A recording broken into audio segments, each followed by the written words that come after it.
बिस्मिल्लाहिर्रहमानिर्रहीम। अस्सलाम वालेकुम। हम दी एजुकेटर्स बारादरी कैंपस गुजरात के कमरा जमात तरचे तोम में हैं। मैं आपकी मौलमा रिहाना याकूब। गुज़िश्ता कई दिनों से हम तफ़हीम साजी की वर्कशीट कर रहे हैं। आज तफ़हीम साजी की वर्कशीट का एक नया अंदाज़ है जो आपके लिए यकीनन दिलचस्पी का बाइस होगा। आइए देखते हैं कि आज की वर्कशीट में क्या है। तफ़हीम साजी है, पहले नाम है, फिर तारीख़ है, जमात और फ़रीक यानी सेक्शन आपका जो है वो आपने कॉपी की सीधी साइड पर लिखना है और इन सवालात के जवाबात अपनी कॉपी पर लिखने हैं। यहाँ आज हमारे पास बेटा एक नज़्म है, उस नज़्म का जो आपने उन्वान लिखना है। पहले इसको पढ़ेंगे फिर हमें समझ आएगी कि ये कौन है, क्या कह रहा है। जी आइए पढ़ते हैं। जो पूछो बतलाती हूँ, हर मुल्क की सैर कराती हूँ। जो बात समझनी चाहो तुम, मैं चुप मुँह से समझाती हूँ। मैं काला पानी पीती हूँ और इल्म की प्यास बुझाती हूँ। हर साल तुम्हारे बस्ते में मैं रूप बदल कर आती हूँ। मैं काम आती हूँ दुनिया में और जन्नत भी दिलवाती हूँ। प्यारे बच्चों तुम सच कहना, मैं कितनी अच्छी साथी हूँ। ये यकीनन आपको इस नज़्म का जो उन्वान है समझ आ गया होगा कि हमारी जो अच्छी साथी है, अच्छी दोस्त है, वो एक किताब ही हो सकती है। तो अब आते हैं हम इसके सवालात की तरफ। सवाल नंबर 1 है, ख़त कशीद अल्फाज के मुतज़ाद लिखें। इसमें जितने भी ख़त कशीद हैं, चुप का मतलब है यानी खामोश रहना, लेकिन इसका जब हम उलट करेंगे, इसका हम मुतज़ाद करेंगे तो वो होगा बोलना। काले का जो मुतज़ाद है या उलट है वो है सफ़ेद रंग होता है ना, काला रंग और सफ़ेद रंग।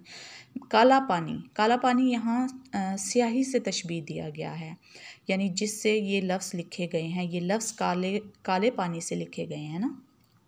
जी बेटा, अब आइए अगले लफ्ज़ की तरफ। दुनिया का जो उलट है या उसका मुतज़ाद है वो है आखरत, दुनिया आखरत। अब आगे है लफ्ज़ जन्नत का उलट जो लफ्ज़ है वो है दोज़ख। आपने इनके सिर्फ मानी यहाँ पर लिखने हैं। जी बेटा, आप सवाल नंबर 2 की तरफ आ जाइए। किताब हमारी किस चीज़ की प्यास बुझाती है? यहाँ पर हमने पढ़ा था कि इल्म की प्यास बुझाती है। किताब ने ख़ुद बताया ना कि मैं आपकी इल्म की प्यास जो है वो बुझाती हूँ। अच्छा जी, सवाल नंबर 3 है, किताब, साथी और साल का एक एक हम आवाज़ लिखिए।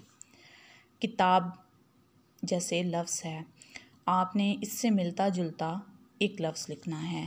इसी तरह साथी से मिलता जुलता, ये मैं आपको उर्दू की किताब में हम आवाज़ अल्फाज करवा चुकी हूँ, तो यहाँ भी आपके लिए ये करना मुश्किल नहीं होगा। और साल, चलिए मैं एक बताती हूँ, साल, जाल। अब इससे रिलेटेड मिलते जुलते कोई भी अल्फाज जो हैं वो इस्तेमाल कर सकते हैं।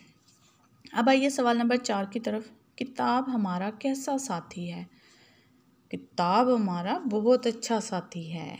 जी, हम अपनी किताब से बहुत प्यार करते हैं क्योंकि वो हमें इल्म सिखाती है। अब सवाल नंबर 5 है हमारे पास। इस इबारत का उन्वान लिखिए। इस इबारत का उन्वान यकीनन आपने इसको पढ़ा है और यहाँ पर लिखा भी हुआ है, तो आपने इसका उन्वान लिखना है। इसको 2 से 3 बार पहले पढ़ना है, फिर इन सवालात के जवाब देने हैं। जी बेटा, अब आते हैं हम अपने होमवर्क की तरफ। आज का हमारा होमवर्क खुशखती सफ़ा नंबर 25 से है। पहले सफ़ा तैयार कीजिए। जमात का काम और दिन है बुध का। फल और सब्जियां खाने की आदत डालो। कुछ बच्चे बहुत तंग करते हैं, फल नहीं खाते, या वो सब्ज़ी का कोई भी सालन बना हो तो वो मम्मा से बोलते हैं कि मम्मा मैंने ये सालन नहीं खाना, तो ये बहुत बुरी बात है। हर सब्ज़ी और हर फल खाना चाहिए, ये अल्लाह ताला की नेमत है, क्योंकि ये सेहत के लिए बहुत मुफीद है। मुफीद मतलब फ़ायदेमंद है। अगर हम सब्जियां खाएंगे और फल खाएंगे तो हम सेहतमंद हो जाएंगे। तो यकीनन आप लोग सेहतमंद होंगे तो एक्टिव होंगे तो आप अपना काम ध्यान से और अच्छी तरह से पढ़ाई मुकम्मल कर सकेंगे।